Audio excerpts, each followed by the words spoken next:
ये एपिसोड भी स्टार्ट होता है बिल्कुल उसी सीन से जहाँ पर डस्क नाइट किंग कैंग जिन किंग को रोकते हुए स्टार इल्यूजन किंग और लुओ फेंग से कहते हैं, मैं इस कैंग जिन किंग को रोकता हूँ और तुम लोग पहले यहाँ से चले जाओ। जिस पर वो दोनों हाँ करते हुए फौरन से वहाँ से चले गए थे। तभी अचानक से ही कैंग जिन किंग डस्क नाइट किंग के पीछे से आते हुए उसके ऊपर एक जोरदार पंच दे के मारने की कोशिश करते हैं, पर डस्क नाइट किंग तेजी से उसे डॉज करने में कामयाब हो गए थे। लेकिन इनकी ये फाइट अभी भी बहुत ही ज्यादा फियर्स हो रही होती है, जिसमें कैंग जिन किंग बार बार उसके ऊपर अपनी थंडर स्ट्राइक करने की कोशिश कर रहे थे कि तभी अचानक से ही मौका पाते साथ ही डस्क नाइट किंग अपना एक जोरदार पंच कैंग जिन किंग की रिब्स बोन के ऊपर दे के मारते हैं। और इस पंच के डायरेक्ट हिट होने की वजह से कैंग जिन किंग काफी पीछे भी धकेले गए थे। लेकिन इस इतने ज्यादा पावरफुल पंच के बावजूद भी उन्हें कुछ खास फर्क नहीं पड़ता। उल्टा वो तो डस्क नाइट किंग की तरफ देखकर मुस्कुराते हुए फिर से उसके ऊपर अटैक करना शुरू कर दिए थे। और इसी के चलते वो डस्क नाइट किंग को एक जोरदार किक करते हैं, जिससे वो नहीं बच पाते और उड़ते हुए दूर जा दीवार के साथ टकरा गए थे। तभी सीन शिफ्ट होता है और दूसरी तरफ हम लुओ फेंग और स्टार इल्यूजन किंग को देखते हैं, जो कि बड़ी तेजी के साथ इस मेज से निकलने की कोशिश कर रहे हैं। पर इससे पहले कि वो इसमें कामयाब हो पाते, सीवी का अपनी पूरी रोबोट आर्मी के साथ उनके सामने अपीयर होते हुए कहता है, यहाँ से बच निकलने के बारे में सोचना भी मत। इसी के साथ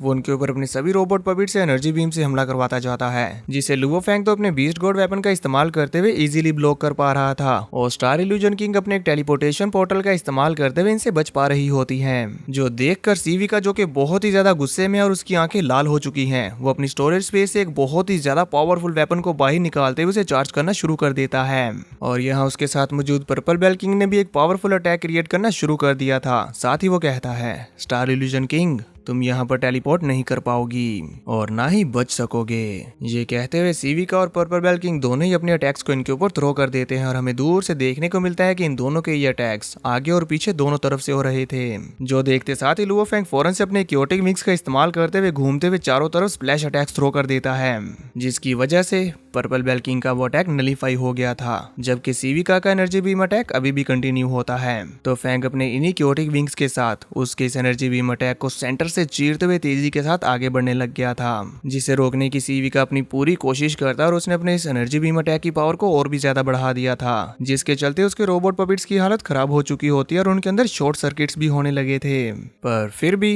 वो इन्हें नहीं रोक पाते और लुओ फेंग इनकी इस एनर्जी बीम अटैक को चीरते हुए इन सभी के सेंटर से होते हुए तबाही मचाते हुए स्टार इल्यूजन किंग को अपने साथ लेकर वहां से फरार हो गया था। सीवी का और पर्पल बेल किंग इस अटैक की चपेट में आने से खुद को बचाते हुए बस लुओ फेंग और स्टार इल्यूजन किंग को वहां से जाते हुए देखते रह गए थे। कैंग जिन किंग ने भी ये देख लिया था, इसीलिए वो डस्क नाइट किंग को इंजर्ड करने के बाद इन दोनों से कहता है, तुम दोनों यूजलेस लोग, जब मुझे वो ट्रेजर मिल जाएगा तो मैं उसका 70% लूंगा। ये कहते हुए कैंग जिन किंग अपनी पावर्स को और भी ज्यादा बढ़ा देता है। डस्क नाइट किंग, जो कि थोड़े बहुत इंजर्ड हो चुके हैं, वो तेजी से वहां से बचकर भागने लगे थे। तभी वो वाता लुओ फेंग से कहती है, कैंग जिन किंग अपनी अनडाइंग डिवाइन बॉडी को बर्न कर रहा है, जल्दी से इसे अवॉइड करो। तभी ही हमें देखने को मिलता है कि कैंग जिन किंग ने अपनी डिवाइन बॉडी को बर्न करते हुए एक बहुत ही ज्यादा powerful attack star illusion king और लुओ फेंग के ऊपर थ्रो किया था, जिसे कि डस्क नाइट किंग इन दोनों के सामने आते हुए इसे ब्लॉक करने की कोशिश करते हैं। पर यह अटैक इतना ज्यादा पावरफुल होता है कि ये डस्क नाइट किंग के साथ टकराते ही उनकी अनडाइंग गॉड बॉडी को स्टार डस्ट में बदल देता है और एक जोरदार चीख के साथ वो वहीं पर मारे गए थे।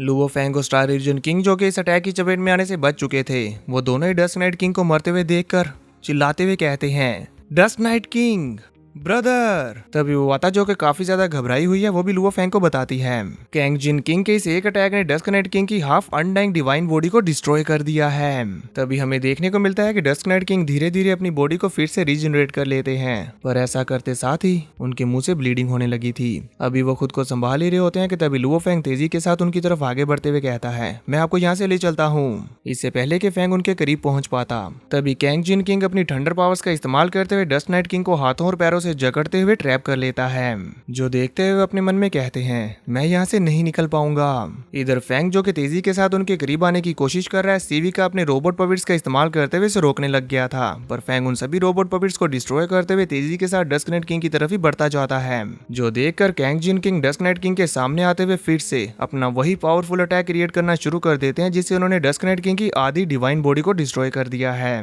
उनके इस अटैक को क्रिएट होता हुआ देखकर लुओ फेंग भी गुस्से में अपनी लाइटनिंग पावर्स का इस्तेमाल करते हुए अपनी 9 लाइटनिंग स्वॉर्ड को बाहर निकालकर एक बहुत ही ज्यादा पावरफुल अटैक उसके ऊपर करने जा ही रहा होता है और साथ ही साथ कहता है, कैंग जिन किंग। पर इससे पहले कि इन दोनों का आपस में टकराव हो पाता, तभी डस्क नाइट किंग टेलीकम्युनिकेशन के थ्रू गुस्से से लुओ फेंग से कहता है उसे यहाँ से ले जाओ। डस्क नाइट किंग की यह बात सुनते साथ ही लुओ फेंग हैरानी के साथ पीछे की तरफ देखता है और उसे नजर आता है कि स्टार इल्यूजन किंग तो सीविका और पर्पल बेल किंग दोनों के कंबाइन अटैक्स की चपेट में आने वाली हैं और वो इससे खुद को नहीं बचा पाएंगी। ये देखकर फेंग अब कश्मकश में पड़ जाता है कि वो क्या करे। हमें ये सीन बेहद ही स्लो मोशन में दिखाया जाता है। तभी वाता उसके पास अपीयर होते हुए उसे कहती है लुओ फेंग, ये हीरो बनने का टाइम नहीं है। इससे पहले कि फैंग कुछ भी सोच पाता, तभी कैंग जिन किंग अपने उस पावरफुल अटैक के साथ फैंग के पीछे अपीयर होते हुए उसके ऊपर अपने उस अटैक को थ्रो करने लग जाते हैं और फैंग के पास भी कोई और चारा नहीं था। वो अपनी स्वॉर्ड के साथ उनके इस अटैक के साथ हिट होने ही वाला होता है कि तभी इधर पर्पल बेल किंग और सीविका का वो अटैक स्टार इल्यूजन किंग की डिफेंसेस को तोड़ते हुए उनके साथ हिट होने वाले थे।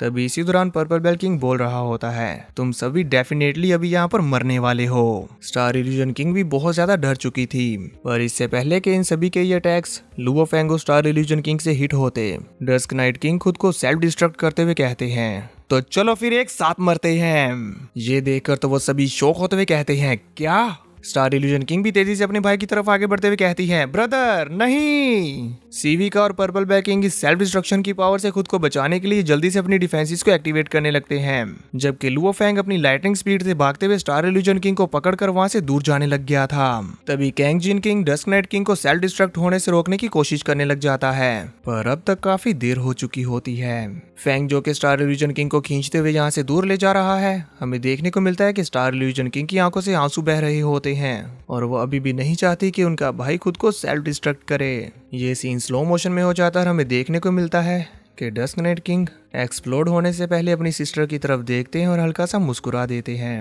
फेंग स्टार इल्यूजन किंग को और भी ज्यादा तेजी के साथ ले जाते हुए कहता है सॉरी। इसी के साथ डस्क नाइट किंग वहां पर एक्सप्लोड हो जाते हैं, जिसकी वजह से उनकी फायर एनर्जी चारों तरफ फैलने लगती है और ये इतनी ज्यादा पावरफुल और इतनी ज्यादा डिस्ट्रक्शन थी कि सीविका तो इंस्टेंटली इसकी चपेट में आते साथ ही स्टार डस्ट में बदलने लग जाता है। स्टार डस्ट बन गया था और यहाँ वैनिश होते हुए उसके आखिरी अल्फाज यही थे मास्टर, मैं किसी काम का नहीं हूँ, मैं आपके टास्क को भी पूरा नहीं कर पाया, मैं आपसे भीख मांगता हूँ, प्लीज मेरा बदला लेना। इसी के साथ फिर हमें देखने को मिलता है कि डस्क नाइट किंग की पावर की डिस्ट्रक्शन इतनी ज्यादा थी कि यह सैक्रिफिशियल टावर के बाहर भी देखी जा सकती है। पूरा का पूरा सैक्रिफिशियल टावर इससे हिल रहा था, मानो कि जैसे डिस्ट्रॉय हो जाएगा। और अब फिर कुछ देर के बाद हमें वहां का नजारा देखने को मिलता है कि कैंग जिन किंग अपने आर्मर के दम पर ही अभी भी सर्वाइव कर चुका है और पर्पल बेल किंग अपनी डिफेंसिव शील्ड के होने के बावजूद भी काफी ज्यादा इंजर्ड हो गया है, जबकि लुओ फेंग खुद को स्टार इल्यूजन किंग को इस डिस्ट्रक्शन से बचाने में कामयाब रहा।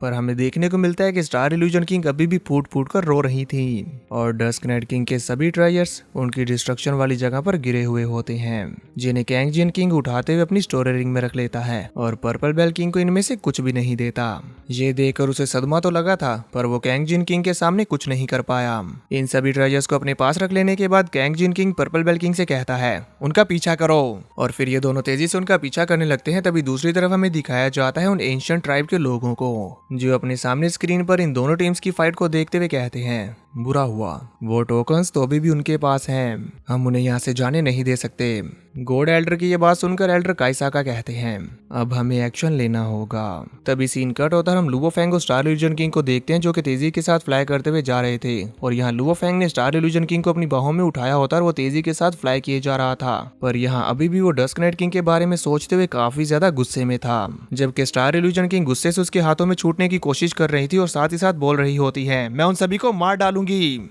यांग मुझे छोड़ो। इस पर फेंग उन्हें शांत करने के लिए कहता है डस्क नाइट किंग की कुर्बानी को जाया मत जाने दो। उसकी ये बात सुनकर स्टार इल्यूजन किंग थोड़ी सी शांत हो जाती है और अब वह छटपटा नहीं रही थी। तो फेंग दांत पीसते हुए अपनी आंखों में आंसू लिए सोचता है लिमिट किंग लेवल, वो लिमिट किंग लेवल पर है जो कि पिनिकल किंग लेवल की पावर से कहीं ज्यादा बढ़कर है। इवन डस्क नाइट किंग ने खुद को सेल्फ डिस्ट्रक्ट कर दिया, लेकिन फिर भी वो इंजर्ड नहीं हुआ। अगर मैं इस पर अटैक करने के लिए अपनी किंग इंसेक्ट आर्मी की मदद भी लूं, फिर भी मैं इसे ओवरकम नहीं कर सकता, और अगर मैंने इसे मारने के लिए इसके साथ डायरेक्टली फाइट की तो ये अपनी थोड़ी सी अनडाइंग डिवाइन एनर्जी को बर्न करते हुए इजीली मेरी ट्रू ह्यूमन अर्थ बॉडी को डिस्ट्रॉय कर देगा। और रही बात मेरी गोल्डन बीस्ट की इसके साथ फाइट करने की, तो इस सैक्रिफिशियल टावर की कॉरिडोर स्पेस काफी ज्यादा छोटी है, जिसकी वजह से मैं अपनी गोल्डन बीस्ट की बॉडी के साथ यहाँ पर फाइट नहीं कर सकता। यहाँ हमें देखने को मिलता है कि जब लुओ फेंग ये सब कुछ सोच रहा था तो उसकी इंसेक्ट आर्मी और साथ ही साथ गोल्डन बीस्ट भी काफी ज्यादा गुस्से में होते हैं, और फेंग के अंदर भी हलचल मची हुई थी। वो कुछ भी करके इस कैंग जिन किंग को जान से मारना चाहता है।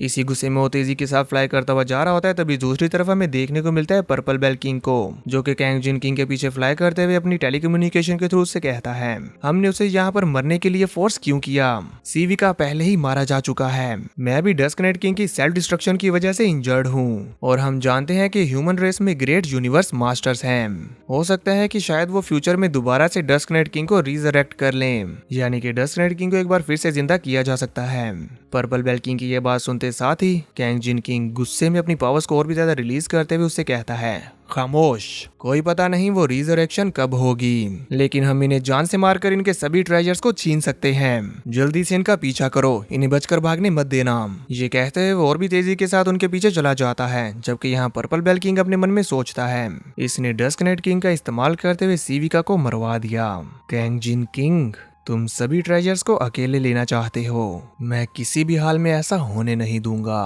उसके ये कहते साथ ही सीन कट हो जाता है। हमें देखने को मिलता है कि कैंग जिन किंग की थंडर पावर्स लुओ फेंग तक भी पहुंच चुकी थी, और वो यहाँ अपनी थंडर पावर्स के साथ पूरी की पूरी सैक्रिफिशियल टावर की मेज के अंदर हर तरफ ट्रैप बिछाते जा रहे थे, ताकि फेंग और स्टार इल्यूजन किंग यहाँ से बचकर ना भाग सके। जो देखकर फेंग को गुस्सा तो आता है, पर इस थंडर पावर के ट्रैप से बचकर निकलना फेंग के लिए कोई मुश्किल नहीं था। इसीलिए वो अपनी लाइटनिंग पावर्स का इस्तेमाल करते हुए अपने 3 क्लोन्स बना लेता और स्टार इल्यूजन किंग और खुद को इस ट्रैप के अंदर से बचाकर इजीली निकल गया था। इसी के साथ वो इस मेज से निकलने में कामयाब रहता है। तभी वो आता भी उसे बता देती है कि सामने इस सैक्रिफिशियल टावर का कोर एरिया आ चुका है, जहां से तुम इस सैक्रिफिशियल टावर से बाहर निकल जाओगे। फेंग ऐसा ही करता है, जल्दी से इस टावर से बाहर निकलने के लिए जा रहा होता है कि तभी रास्ते में उसे नजर आता है कि वहां पर एक पर्सन खड़ा हुआ है, जिसे देखते साथ ही वो पहचान जाता है और कहता है, ये तो यांजी कॉन्टिनेंट के लोगों में से एक है। पर फेंग उसकी परवाह किए बिना उसे कहता है, साइड हट जाओ। पर यांजी कॉन्टिनेंट का वो पर्सन जो कि एल्डर काइसाका है, वो वहां से हटने की बजाय अपने एक अटैक का इस्तेमाल करते हुए लुओ फेंग को ही पीछे की तरफ झटक देते हैं। इसी से ही फेंग को उनके पावर लेवल का पता चल जाता है, और वो कहता है,